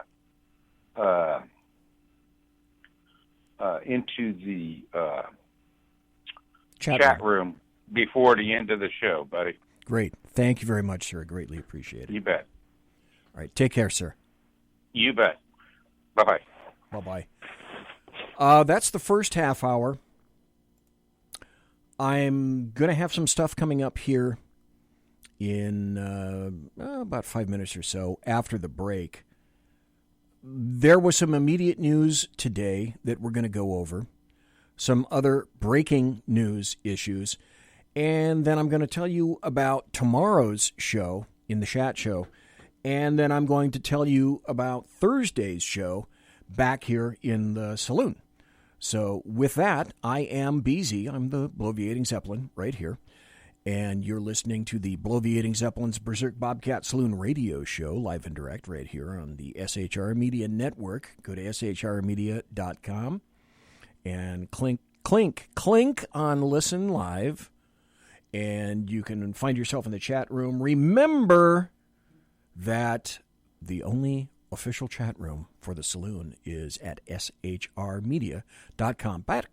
Back right after this.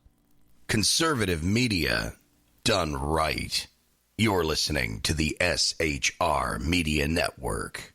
For 50 years, I've seen the American people blinded by corrupt politicians, a lapdog media, and deceptive Islam.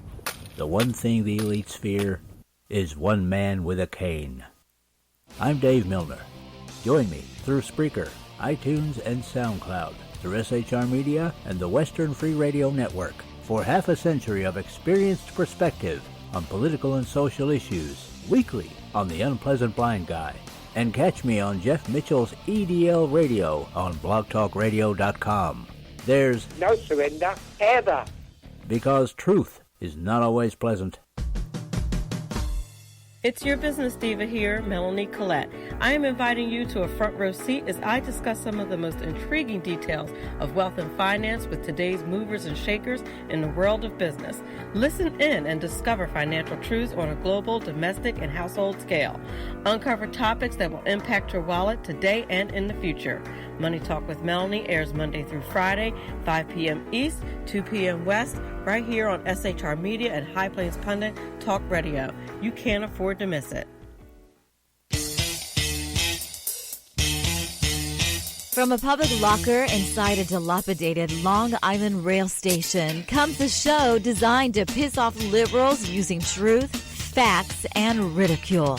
The Lid Radio Show, featuring the conservative voice from the People's Republic of New York, the Lid himself, Jeff Dunitz.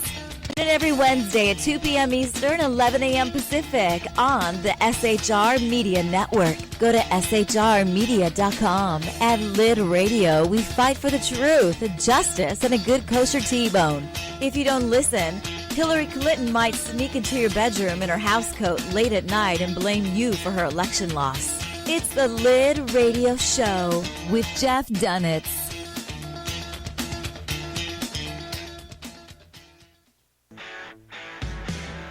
Hey girls, Carry Girl Gear is here.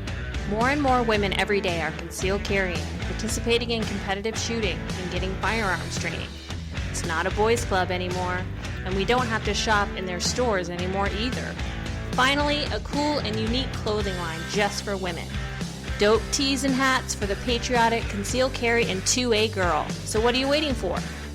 Go check out carrygirlgear.com today. Broadcasting behind enemy lines in occupied California, a mere 2 miles from the state capital, the Bloviating Zeppelin's Berserk Bobcat Saloon radio show can be heard every Tuesday and Thursday night at 8 p.m. Pacific and 11 p.m. Eastern, only on the SHR Media Network. Go to shrmedia.com to listen. You can also watch on the SHR Media Facebook page and the SHR Media YouTube channel. No goldfish were abused in the making of this ad.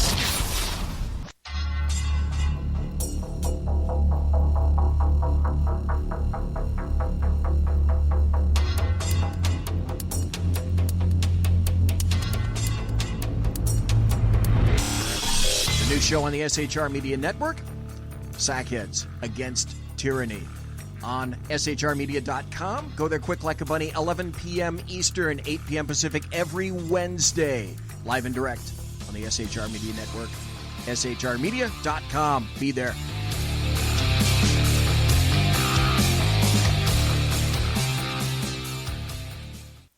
Hey, this is Michael Wright. And I'm Shannon Wright. Join us for The Right Way with Shannon and Mike, Monday through Thursday from 7 to 9 a.m. right here on SHR Media.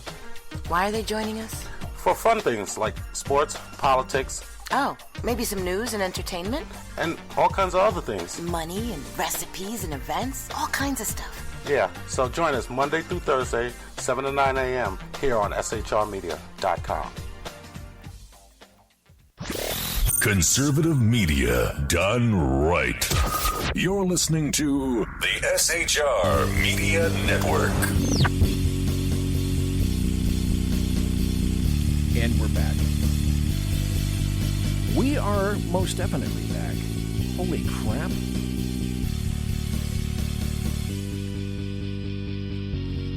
It's 25 minutes to the end of the show. And now I'm going to have to say, I've said this on Sackheads a couple of times, but now I'm going to have to say, damn, this is the fastest show that I think I've done yet. So I'm even kind of surprising myself a little bit. Holy moly. We're talking about producers and production and whatnot, and the studio is really busy in here because I've got a bunch of screens looking back at me, and to make everything work nicely. Here's something weird. Even with years ago, even with only two guys, Sackhead Sean and Sackheads Clint, they had a producer. They could afford a producer, Sacco. So how did they get a producer and I don't get a producer? I don't get that part. Well, let me tell you about the show tomorrow night that Clint doesn't know about. It's going to be a little bit of a 9/11 feature. I've got some audio cuts lined up. Clint has no idea that this is going to happen because I'm just going to spring it on him. Because who's in control of the damn board here? Well, that's right. It's me. So he doesn't know that's what it's going to be. But the other thing that I would like to do tomorrow night during the show is, number one, obviously invite everybody to be here. Because the phone lines are going to be open for the full 2 hours. And I'm going to reminisce about where I was and what I was doing during 9/11. I'm going to ask Clint the same thing.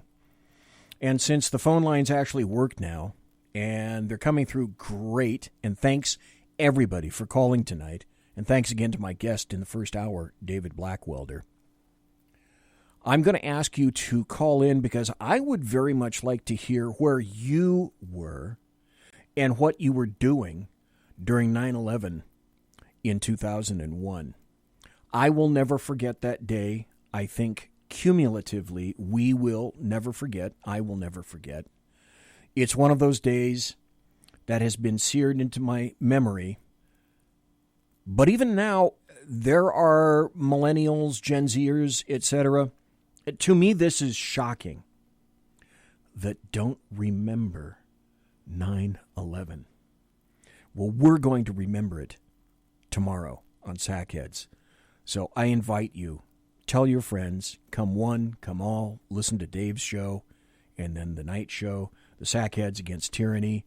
Invite everybody, come on over, give us your phone calls, and tell us where you were, what you were doing, and what you remember about that day, 9/11/2001. That's tomorrow. Thursday night, I'm going to have a terrible reprobate back on the show who sent me email after email after email begging me to be on. No, actually, I Bigfooted his show. I called his show today, Jack Alexander. And I said, hey, Jack, what are you doing on Thursday? He said, I coming on your show? And I said, yes. How did you know? That's what you're doing on Thursday. So Jack Alexander will be here on Thursday. We'll be talking about everything as if there isn't much to talk about. So tomorrow night, be here, same bat time, bat channel, 11 p.m. Eastern, 8 p.m. Pacific, for the Sackheads Against Tyranny, a Real Chat Show. And then be here Thursday night, same bat time, same bat channel, for the Bloviating Zeppelin's Berserk Bobcat Saloon radio show. 8 p.m. Pacific, 11 p.m. Eastern. SHRmedia.com. This is the place to be, the place to hang out. And probably Jack and I will be taking phone calls. If I can figure out how to conference call, I might actually be able to put a couple of you guys on at the same time. Don't expect that. But hashtag just saying. Let's transition over to this. I don't know if you folks have Netflix. I do. Luckily, my wife pays for it. Thank you, dear. Always appreciate that. But I happened to come across a documentary. I'm going to tell you who produced it, but don't let that put you off. Leftists are making a big deal out of this documentary. But I want you to watch it because I got something entirely different out of this documentary than leftists did. It's on Netflix. It's called American Factory. And the theme is this. A General Motors factory in Ohio went TU. The Chinese came in and bought the factory, and now they're going to produce automobile glass there. It's called American Factory. Yes, it was produced by the Obamas. And here's why I want you. Yeah, Jack in chat says, so this will be a job interview for producer. Oh, nice, Jack. Nice. Here's why I want you to go watch American Factory. The left gets something entirely different and wrong out of this. And I'm getting something what I consider to be brain-glazingly obvious about this. So what I suggest is watch American Factory on Netflix and then take a few hours to digest its meaning. There's a ton of material here to consider. I think it's at least an hour. It might even be about an hour and a half or so. The Chinese come in on American soil and attempt to tell, show, illustrate American workers how they want glass manufactured. If you don't already know, and you should, if you have any sense of history, but probably if you're a leftist, you have historical Alzheimer's, so you don't. China is one of the most ethnocentric, translated racist, countries on the planet. In this show, you'll hear it, they call Americans donkeys, and they tout their superiority to us. Racial superiority. Work superiority, while simultaneously disregarding working conditions and, most importantly, safety. It's all there. I'm surprised that people let you see this. I can't say I'm shocked. I'm surprised that it was created. To me, I'm getting an entirely different message out of this than leftists are. You sure, leftists, Democrats, and American media maggots, I had to ask them, are you sure you really want to work under communist rule, under Democrat socialist rule?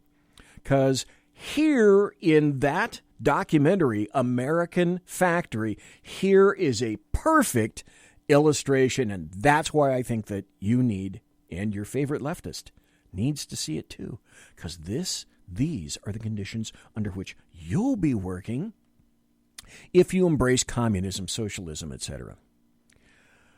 Performing the same mind-numbing job for 12 hours a day with few, if any, breaks to perfection. Mandatory overtime, they don't ask you, they just tell you. With no concomitant overtime pay. Who needs overtime pay?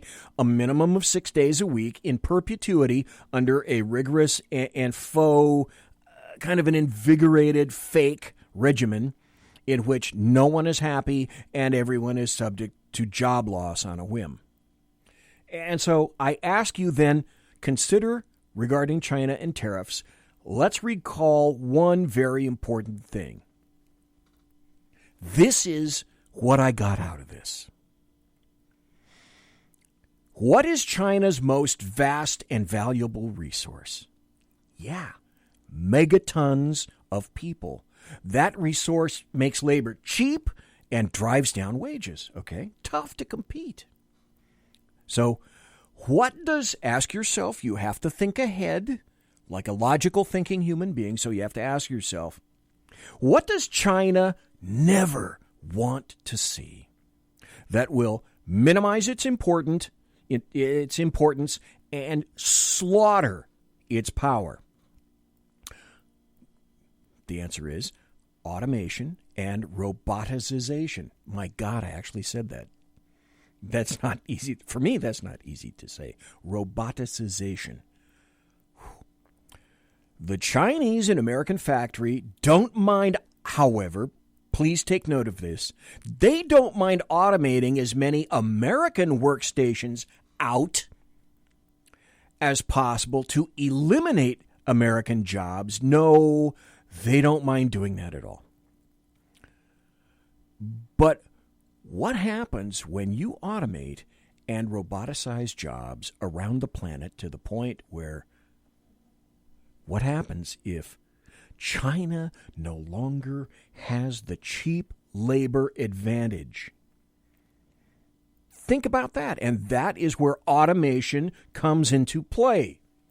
In my opinion, automation is one of the biggest reasons that the damn door needs to be slammed ass shut on the southern border, because importing hundreds of thousands or perhaps millions of illegal aliens who bring no job skills with them demands that they, in fact, in turn, be placed on the public nipple.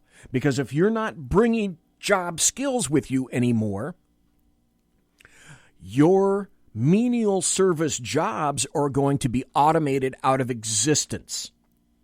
So that's why we don't need any illegal aliens in the United States anymore. And so think ahead. What happens when you automate and roboticize jobs around the planet where China no longer has that advantage? They don't have that cheap labor advantage. So the corresponding deal about that is, think, China cannot automate or they create an unemployed workforce of millions of people, perhaps even 1 billion people, of people that are then, okay, they're going to do what then? Having experienced, because China embraced a little bit of capitalism, certainly in Hong Kong, but it's a communist Chinese bit of capitalism. But now Chinese have experienced employment and maybe a little bit of wealth.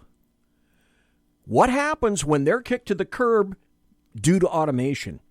Are they going to demand some form of welfare or workfare? So how does China handle a population that has been provided a taste of capitalism? What do they do with that? How do they handle it? The answer is poorly and with devastating consequences. Loss of control, loss of power. I found this article on Bloomberg after I watched American Factory. And it resonated with me, because that's when I started thinking about, okay, what happens to China? See, we have not tried the tariff thing before. And OMB is throwing down tariffs. You have to be like a lot of other nations around the planet, and you shouldn't plan an inch past your nose. You have to play long ball. You have to go for the long game. We've never tried tariffs before. All the prior presidents were scared as hell to even try something like this. And so everybody's afraid. They're afraid of China. Well, China is a terrible nation. I would say China is a larger threat than Russia at this point. But if you think that China is the ultimate big boy on this planet, Here's this article from Bloomberg. This was perfect. This guy wrote, if U.S. manufacturing is high-end, then China's manufacturing is overall still about medium and low-end assembling. Automation can't be the solution, a guy named Liu added, asking, this is the crux of the biscuit. If the U.S. and Germany boost automation, why would anyone come from far away to invest in China? Because if you're a company from another nation with boosted automation, why would you piss away cash for the added energy required, the added energy costs, and the vast and extensive transportation costs from afar to China? Do the math. Then, as I've said for quite some time, folks, especially the people that own stocks like me, take a breath. In through the nose, out through the mouth. Calm down. Namaste. Snatch the grasshopper. If we play long ball, like President Trump is trying to do for the first time in our nation's history, then China is no longer in the catbird seat. Their debt is high, just like ours. And that's also why they're rattling their military sabers. So I say it's time to use Sun Tzu against China. Ever read Sun Tzu, folks? If you haven't, go get a copy. Because that's how you ought to be running your life. That's how we ought to be running our military. That's how we ought to be running our businesses. So the other thing is, and I've been listening to this dude for quite some time, we need to listen to more of this guy named Gordon Chang. Tucker. Trace Gallagher, thanks a lot for that. Well, what has been a decades-long rivalry with China has escalated into a full-blown trade war. It appears that way in any case. Today, China devalued its currency, the yuan, in response to tariffs imposed by our president. In response to that, the president tweeted this, quote, China is intent on continuing to receive the hundreds of billions of dollars they've been taking from the U.S. with unfair trade practices and currency manipulation. So one-sided, it should have been stopped. Yeah, not to mention stolen proprietary ideas, stolen, hacked American expertise. Many years ago. Gordon Chang is author of the book, The Coming Collapse of China, and he joins us tonight for some perspective on this. Gordon Chang wrote a book, The Coming Collapse of China. But no, everyone tells us China is the beast that is going to steamroller our ass. Wrong. Gordon, thanks very much for coming on. So markets today reacted with what appeared to be panic, or at least a pretty profound readjustment downward in the face of what some are calling a trade war. Is it a trade war? Is the market's response justified? And should we be concerned? Yeah, there's been a trade war, Tucker, but it's been one that the Chinese started and have been waging since the early 1990s. It's only recently that the United States has responded in any meaningful way.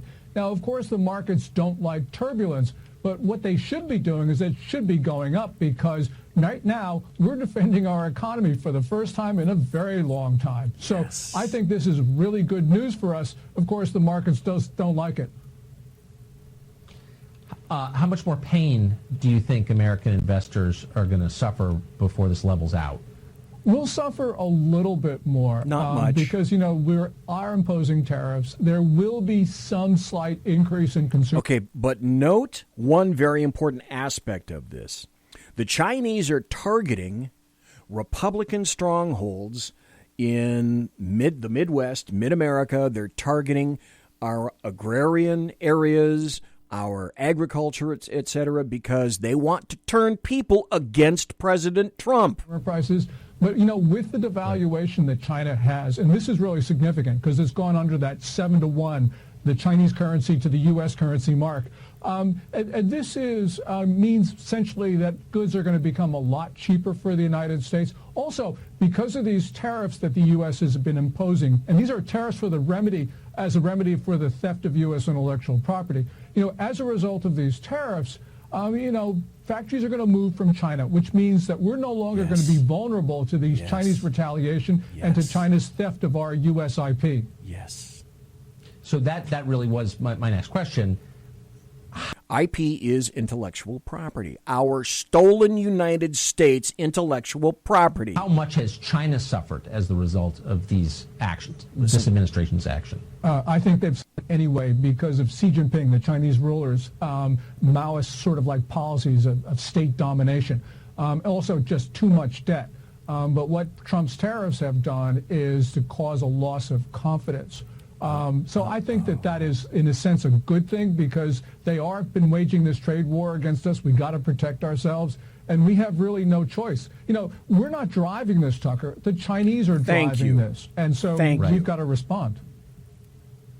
When you see political figures on television or news anchors, in effect, acting as political figures, saying that this is a disaster, it's caused by the United States. Yeah, wrong. What's your response to that? That's 100% wrong. I mean, nobody in the U.S. wants to have this trade friction, but China's forced us into it. China steals somewhere between 150 to $600 billion a year of U.S. intellectual property. The tariffs that President Trump imposed last year and will again impose this year are a remedy for that theft. I mean, we have no choice. So, our backs are against the wall because we have an innovation-based economy. If we can't commercialize our intellectual property, we do not have an economy of the 21st century. Well, exactly right. It's funny, though, in Washington, as you well know since you live there, the one thing you're not allowed to do is fight back. That's over the top. Interesting. Gordon Chang, great to see you tonight. Thank you. Thanks, Tucker. Great interview. And I'm going to have to get that book. I can't tell you how I'd love to have Gordon Chang on the show. I've stuck out a lot of feelers for folks, and when you're a little winky show like mine, to even get a response from people is a positive, amazing thing. But I'm already at no, and sometimes I even get to yes. Final little article. Do you remember yesterday? Because BZ remembers yesterday just like it was yesterday.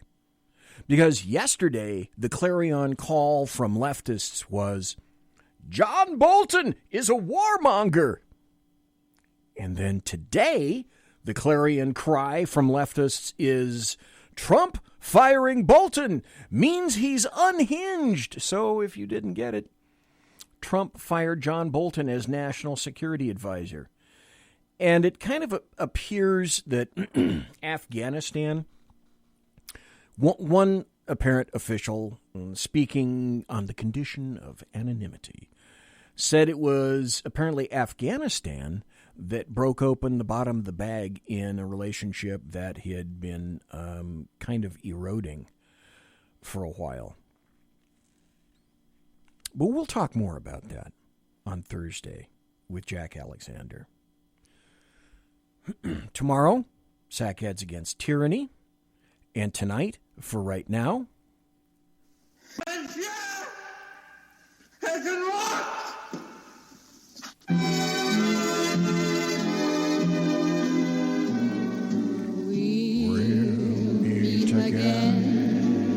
Ladies and gentlemen, boys and girls, children of all ages, thanks for listening to the Bloviating Zeppelin's Berserk Bobcat Saloon radio show, live and direct right here on the SHR Media Network. You want to contact me, you can find me on Twitter at BZEP, at BZEP, on my blog at bloviatingzeppelin.net. Promotional consideration is by the Lockheed Martin Skunk Works and the Boeing Company. If it ain't Boeing, I ain't going. Also by Pratt & Whitney Engines Thrust.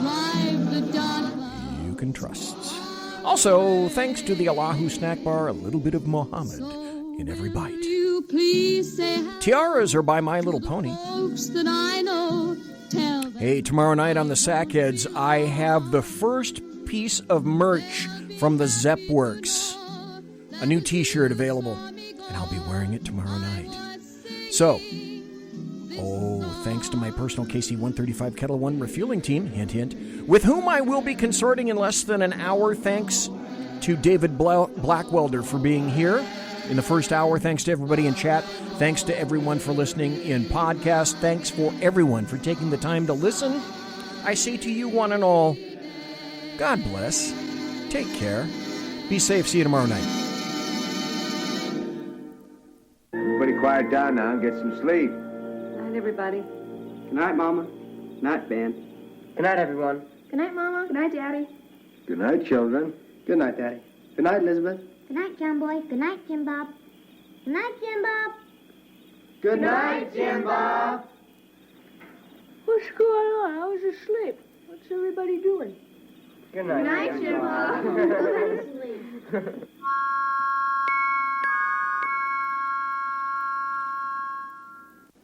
Good night, and good luck.